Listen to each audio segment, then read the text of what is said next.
Cry of the Cat is the first of the 2000 series made way back in January of 1998.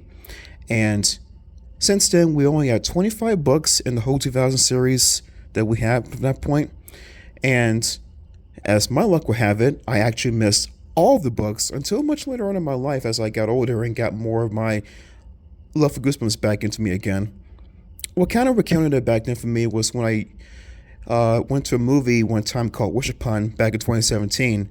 It's a story about this girl that comes across a ancient wish box, and she makes wishes, and I should say very selfish wishes actually, until we get to the very end of it, and then the tragic ending for her comes up too when she makes the final wish on it, and the box that she has actually comes after her and kills her in the process. But the way the thing works is that every time you make a wish on the box, someone pretty much has to perish in order for the wish to work for you. And then, like I said, when you get to your final wish on the box then comes for you, taking your life in the process. And what got me to get back into Goosebumps is my remembrance of the book Be Careful What You Wish For that I read or reread to you again back on my channel some time ago.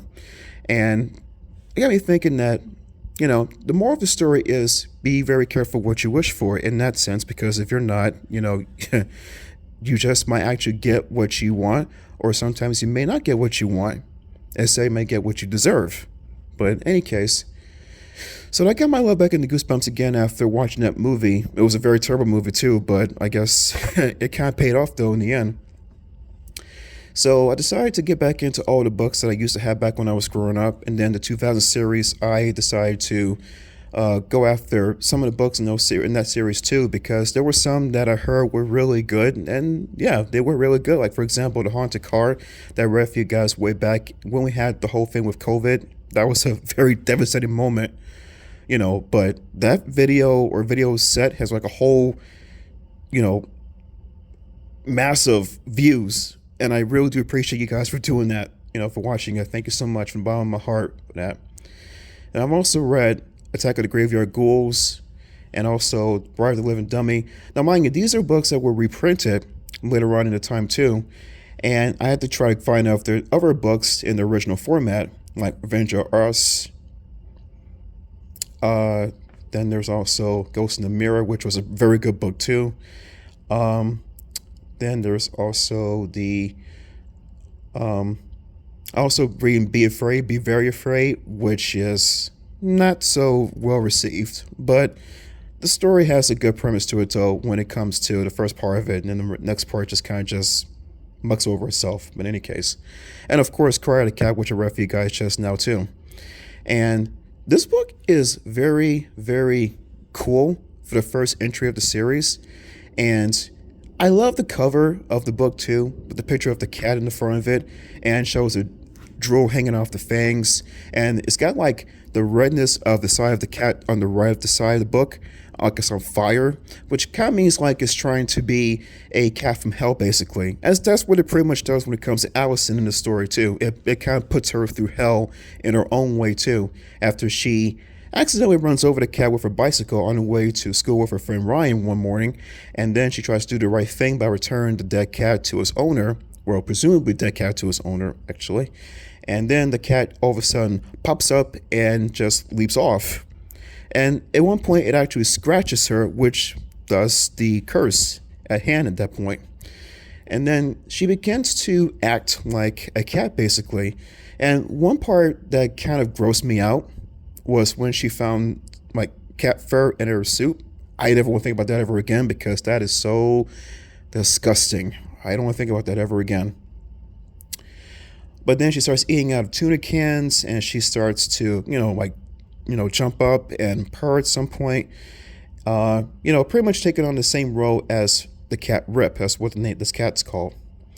And basically trying to get to the whole point of how, to reverse everything, get back to normal. The curse was really just a cat that's pretty much almost ran out of its 9 lives, and that was trying to transfer pretty much, or have Allison transfer her life force into him in order for him to still be alive. And then we get the backstory about Crystal and her mother, and how the cat pretty much had drained her mom's life force into making it where she's pretty much, mostly all cat herself. And if you see the TV adaptation of the episode of the book, it does a pretty good job in mirroring the whole thing too. I think it was like in two parts, I believe, at one point, if I'm not mistaken. It probably just had like two parts to the whole episode, and then we see the next part with Crystal and her mom, where Alice is the house with her too, and they're actually trying to hold her still in order for Rip to go ahead and take the rest of her life force away. That was very brutal though. That was very brutal with that. I don't think we see anything about the cat tornado in the book. I mean, in the episode, but that's definitely in the book though. And I kept hearing a lot of weird things about the cat tornado too. This is goosebumps. I mean, when you see or rather read something that sounds silly, it's most likely going to be silly. But that doesn't mean the book is bad. The book is far from that though. I've read much worse. The book has a good mystery to it, and the book has a very good setup for how Allison is trying to get out of the curse that the cat has put onto her. And the ending is just kind of what you expect too.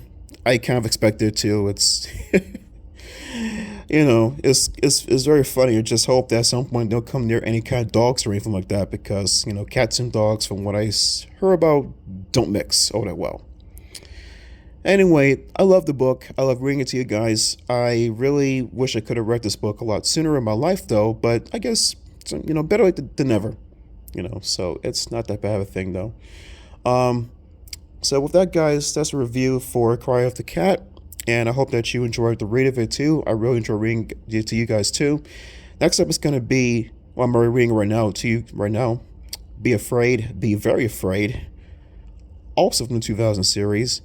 And while this book may not be well received by the masses though, I still enjoy, what it was trying to do, but we'll get more into it when I do the review for the book though soon. All right, everyone. See you soon. Take care and stay tuned for Be Afraid, Be Very Afraid. Love you guys.